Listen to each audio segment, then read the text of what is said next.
샬롬. 여호와의 말씀이니라.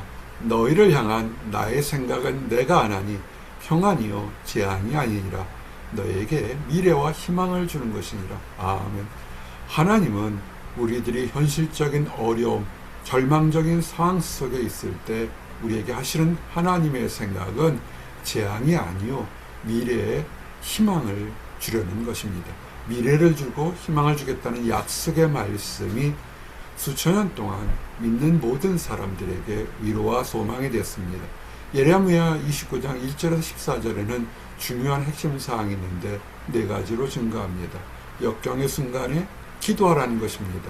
그리고 역경을 이겨내기 위해서 주변의 환경이나 쓸데없는 것에 미혹당하지 말라는 것입니다. 뭐든지 때가 있다는 것입니다.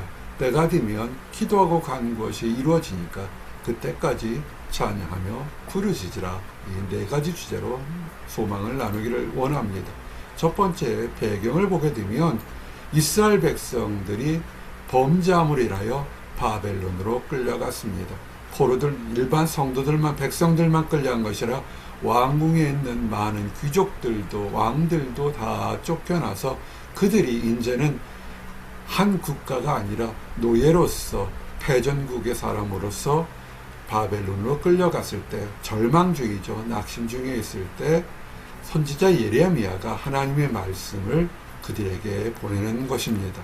그러면 이럴 때 우리가 어떤 희망을 바라보고 위로를 바라볼 때 우리가 하나 해야 될 것은 편안한 것인가 평안할 것인가를 기도해야 되는 것입니다.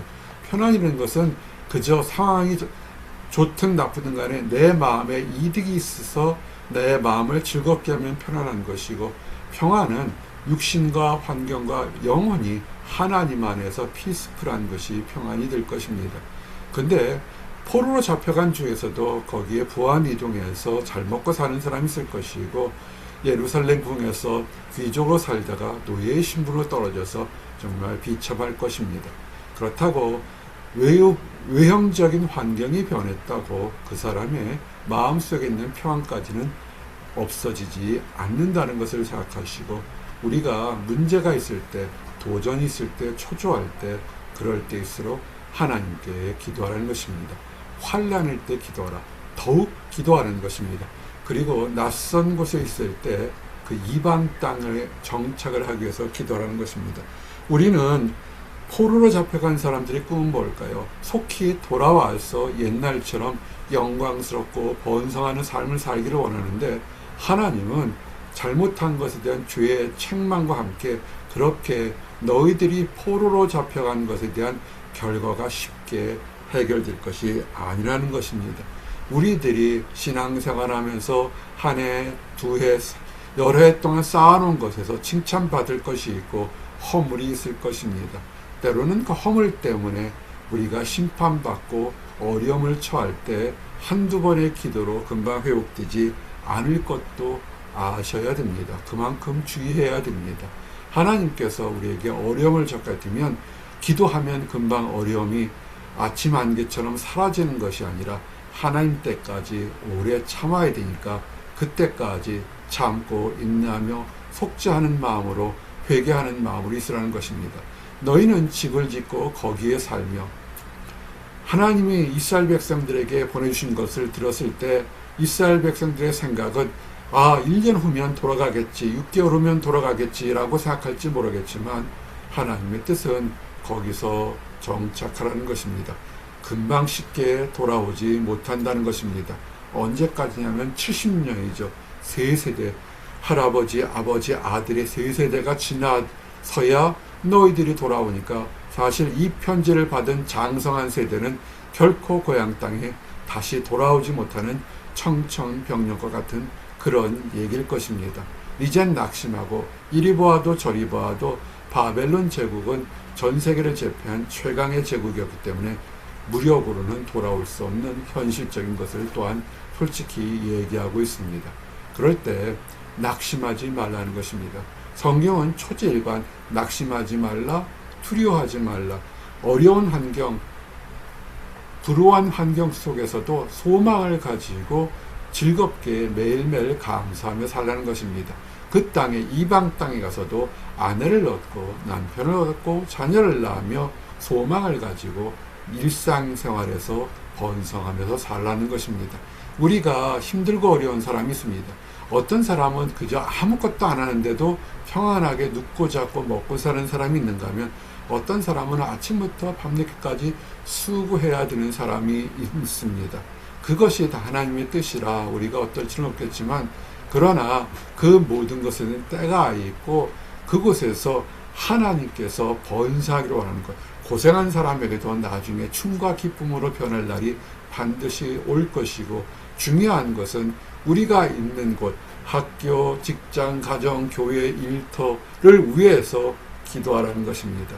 늘 여러 번 말씀드리지만, 내 가족, 내 자신만을 위해서 기도하는 것은 절대로 하나님이 원하시는 것이 아닌 것이라고 늘 말씀을 드렸습니다. 이스라엘 백성들이 바벨론에 잡혀갔을 때 우선순위가 뭘까요? 자기 자신, 자기 피부집 뺏기는 없을 것입니다. 사느냐 죽느냐를 위해서 기도해야 되는데, 하나님의 뜻은 너희들이 잡혀간, 그 너희를 잡아간 그 성읍의 백성들과 나라들을 위해서 기도해라. 왜냐하면 너희는 메신저고 너희들을 공격한 사람이지만 너희들을 통해서 그 사회에 평안함이 넘치게 하는 축복의 근원이 되게 하는 것입니다.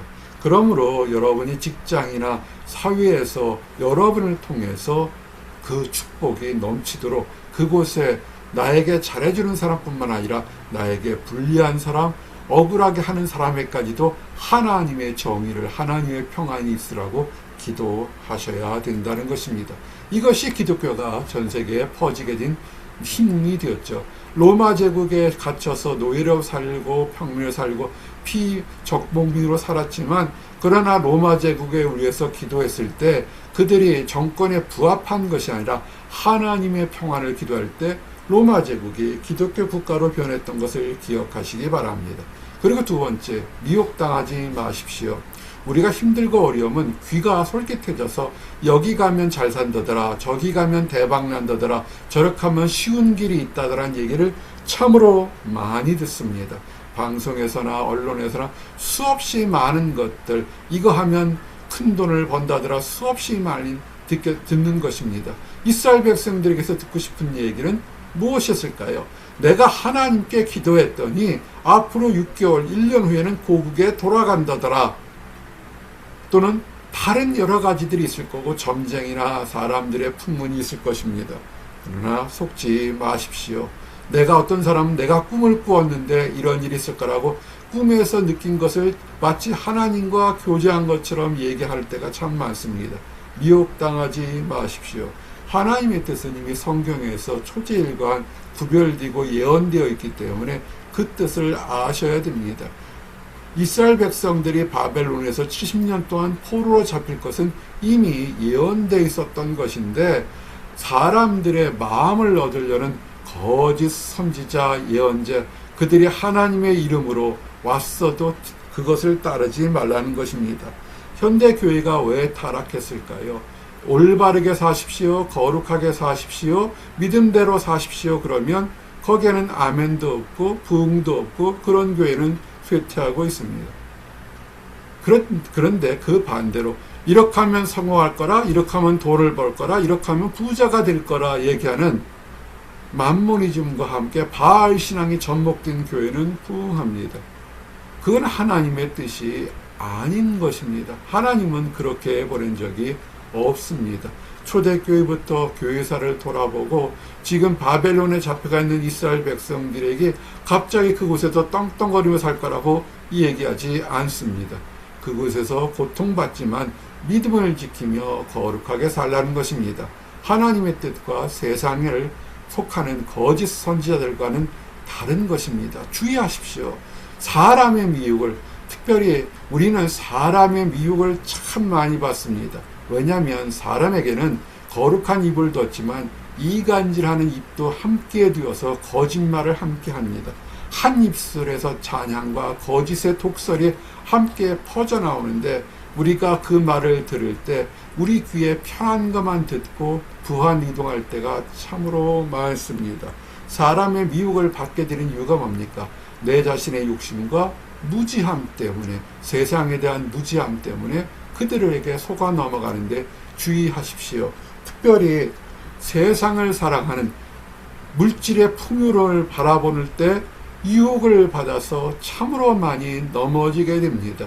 이렇게 되면 부할 것이다, 이럴 거면 평안할 것이다 하는데 하나님의 뜻은 그렇지 않습니다. 오히려 그런 사람들이 더욱더 근심하고 더욱더 고통받아서 밤잠을 설치게 됩니다. 믿음에서 떠나 많은 근심으로 자기를 찔렀도다.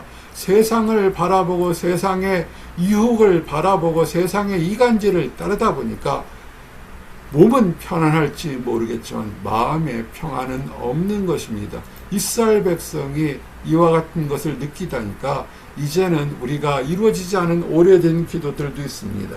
대표 기도에도 있고 개인적인 기도에도 있고 꿈속에서도 작은 목자도 눈물을 흘릴 때가 있습니다. 언제까지 그 쉬운 기도 하나를 왜 들어주지 않으십니까? 라고 자다가도 벌떡벌떡 낄 때가 참 많습니다. 요새는 소원이 하루에 4시간 이상 자보는 게 소원일 정도로 깊은 잠을 자지 못하고 자다 깨고 꿈속에는 어떤 성도가 와서 울부짖고 또 그 성도를 위해 기도하다 깨고, 근데 이렇게 간절히 기도하는데 왜 안 들어주십니까? 라고 해서 또 가슴에 천불이 나서 깨기도 합니다.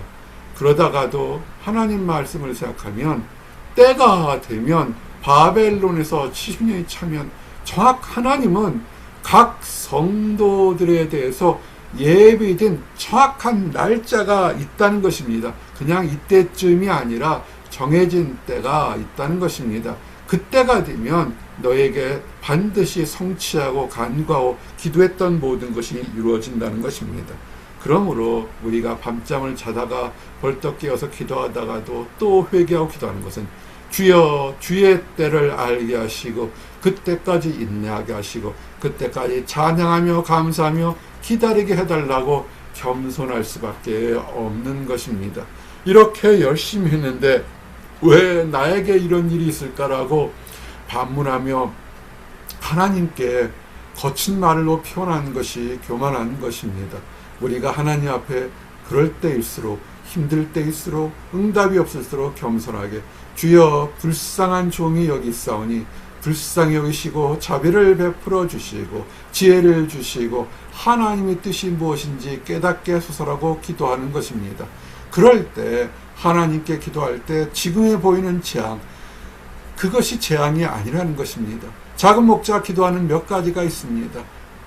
많은 것도 아니고 남들이 다 가지고 있는 건 한두 가지도 좀 들어주십시오. 더 많은 것을 원하는 것도 아니고 남들이 가진 것 한 가지를 들어주십시오라고 기도하는데도 들어주시지 않을 때 참으로 많은 눈물과 한숨이 있지만 그럴 때마다 주시는 이 말씀, 너희를 향한 나의 생각을 내가 안 하니 평안이요 재앙이 아니라, 네가 힘들고 어려워 두려워하는 이 모든 것들이 재앙이 아니라 오히려 하나님을 바라보고 하나님께 기도하고 세상 것 바라보지 않고 천국에 대한 소망, 하나님에 대한 나라만을 바라보는 희망을 주는 원동력이 되는 것이라고 말씀할 때 아멘할 수밖에 없습니다.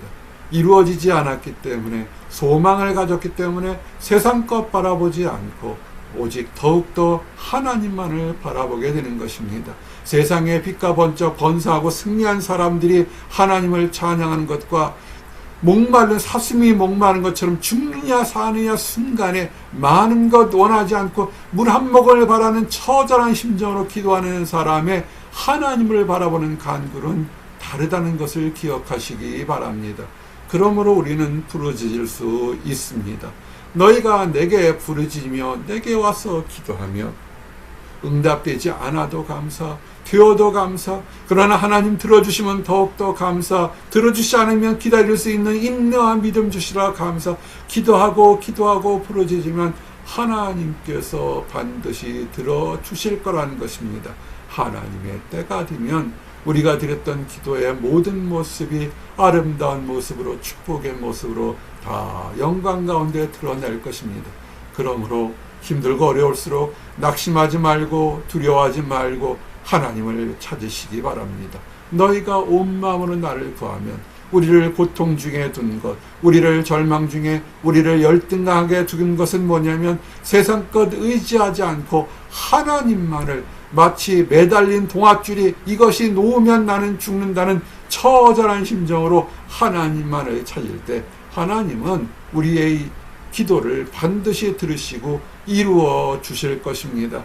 이스라엘 백성들에게도 지금 너희들이 쉽게 포기하고 돌아올 수 없을 것 같지만 70년이 지나면 너희들의 아버지와 손자의 그 세대, 그 후손의 세대가 되면 반드시 모든 사람들이 불가능하고 이제는 끝났다 할 때 하나님의 놀라운 역사가 이루어질 것이라는 것입니다. 이 말을 우리에게도 적용할 수 있습니다. 기다리는 것입니다. 모든 우리의 필요를 아시고 우리를 인도하신 분이니까 반드시 또 앞으로도 선한 곳으로 인도하실 것입니다. 그러므로 두려워하지 말고 낙심하지 말고 하나님께 기도할 때 하나님께 소망을 둘 때 우리의 모든 것들이 형통하기를 원합니다. 그러므로 현실의 어려움을 보지 마시고 먼저 하나님의 나라와 하나님의 의를 구하며 찬양하고 경배하며 거룩한 모습, 온전한 모습이 되도록 생활하고 기도하고 변화되는 우리 모든 성도들이 되시기를 원합니다. 기도하시겠습니다. 너희를 향한 나의 생각을 내가 아나니 평안이요 재앙이 아니니라. 너희에게 미래와 희망을 주는 것이니라. 아멘. 우리가 지금 고통받고 우리가 두려워하고 우리가 어려운 것을 아시는 하나님께 감사드립니다. 지금 우리에게 닥친 것이 재앙이 아니요 징벌이 아니요 오히려 이 세상 어떤 것으로도 줄 수 없는 참된 평안을 주기 위한 하나님의 변장된 축복이고 때가 되면 미래와 참된 미래와 소망의 희망을 준다는 것을 깨닫게 하심이나에 감사합니다. 그때까지 우리에게 지혜 주시고 용기 주시고 믿음 주시고 하나님을 더욱더 간절히 바라오는 축복을 허락하여 주시옵소서. 늘 감사드립니다. 예수 그리스도 이름 받들어 기도드렸습니다. 아멘.